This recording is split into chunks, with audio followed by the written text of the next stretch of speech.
The book of Numbers, chapter 30.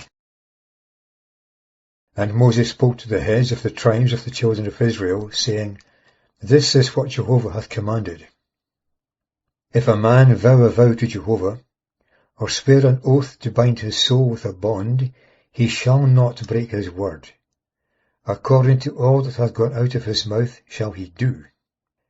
If a woman also vow a vow to Jehovah, and bind herself by a bond, in her father's house in her youth, and her father hear her vow, and her bond wherewith she hath bound her soul, and her father shall be silenced at her, then all her vows shall stand, and every bond wherewith she hath bound her soul shall stand. But if her father prohibited her, in the day that he heard, none of her vows, or of her bonds wherewith she hath bound her soul shall stand, and Jehovah shall pardon her, because her father prohibited her.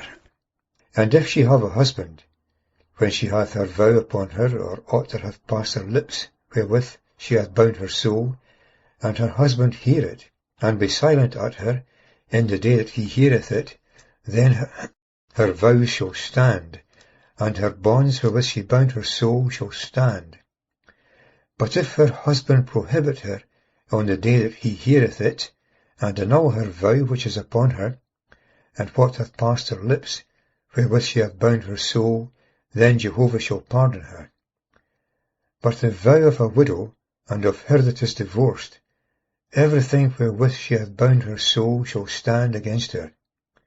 And if she have vowed in her husband's house, or hath bound her soul by an oath with a bond, and her husband hath heard it, and been silent at her, and hath not prohibited her, then all her vows shall stand, and every bond wherewith she hath bound her soul shall stand.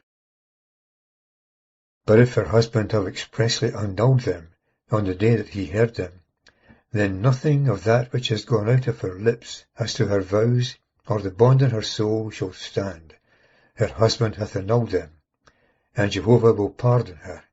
Every vow, and every binding oath to afflict the soul, her husband can establish it, or her husband can annul it.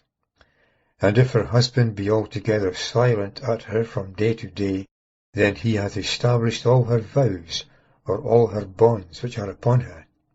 He hath confirmed them, for he hath been silenced at her in the day that he heard them. But if he in any way annul them, after he hath heard them, then he shall bear her iniquity. These are the statutes which Jehovah commanded Moses between a man and his wife, between a father and his daughter, in her youth, in her father's house.